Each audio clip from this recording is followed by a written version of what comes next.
Hello, Twin Cities Church family. We are really excited to give you all an update on where things are at with the building and what the plan is for public services going forward.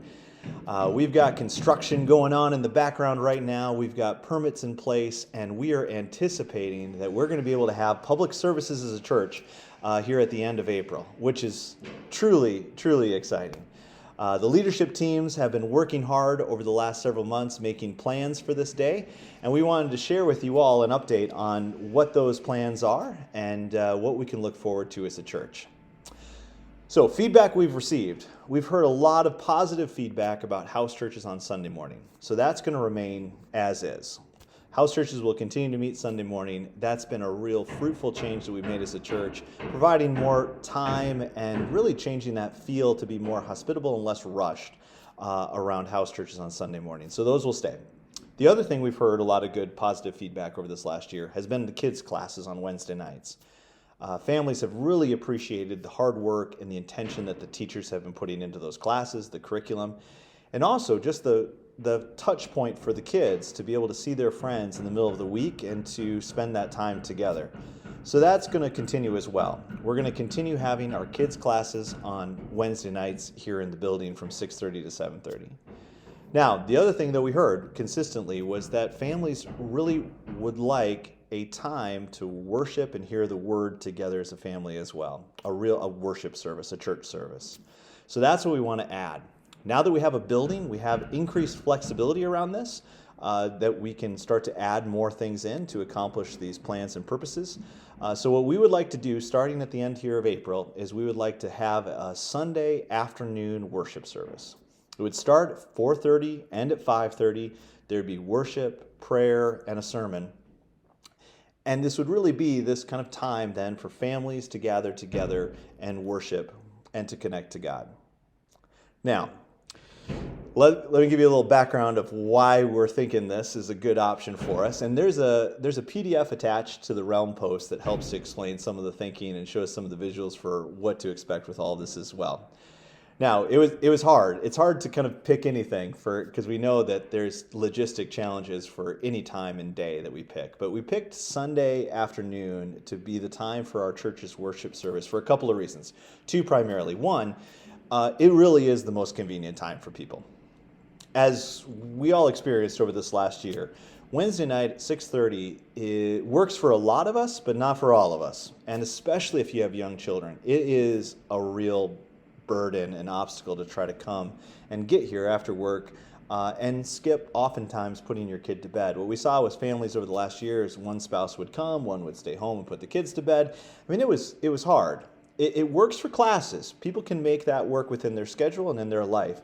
But for a consistent worship service, it isn't the best time. Wednesday nights just isn't the best time that fits the most people of the church.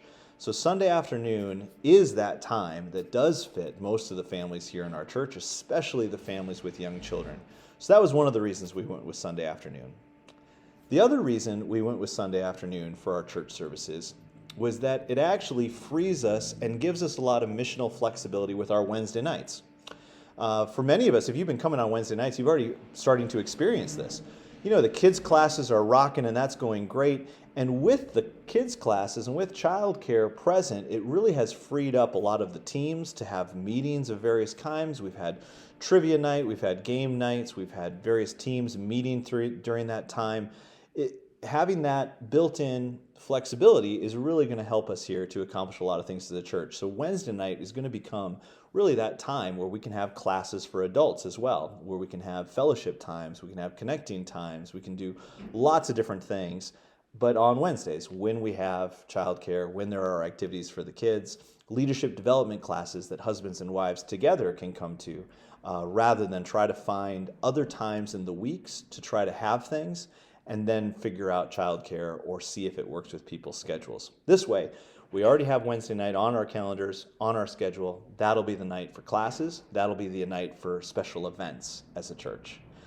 So this flexibility, I think, is really going to pay off and help a lot. Now, we recognize, though, I mean, trust me, this does come with challenges. And I think some of the challenges of having a service on Sunday, which I'm sure you're already thinking through the logistics of it yourself for your family, This has the potential to become a very long Sunday for a lot of our families. That you have house church in the morning and then follow that up with house church later in the afternoon. We recognize that that can be a real challenge.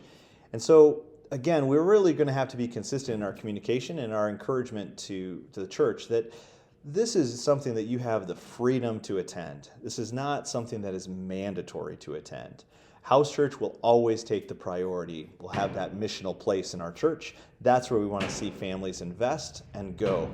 This will be an additional time for families can come, but certainly don't have to come. Some weeks it'll work, some weeks it won't work.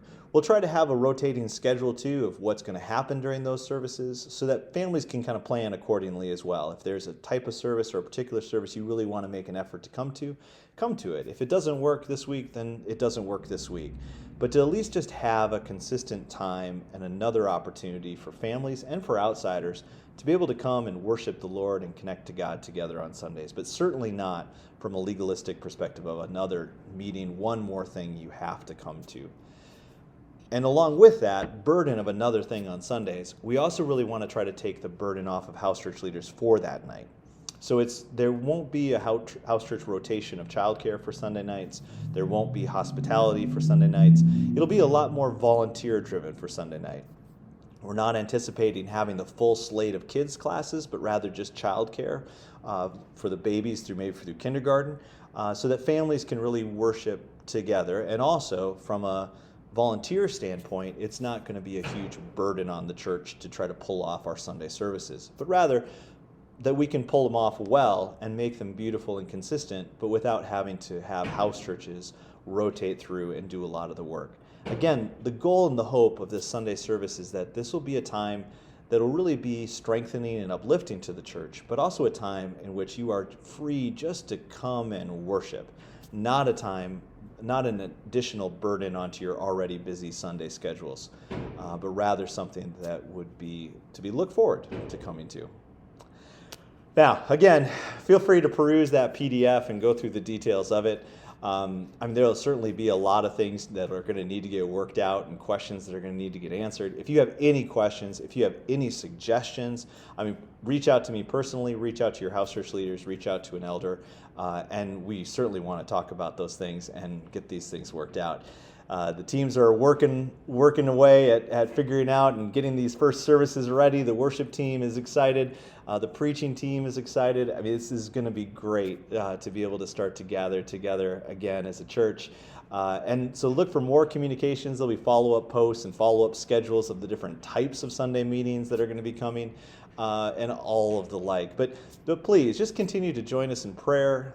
Pray for this construction period, that it goes smoothly, that the inspection goes well, and really that the kingdom of God will be built up and established more and more through our church, and that our worship services and all of our meetings will reflect His plans and His purposes in the kingdom more and more. Thanks again, everybody, for all your time.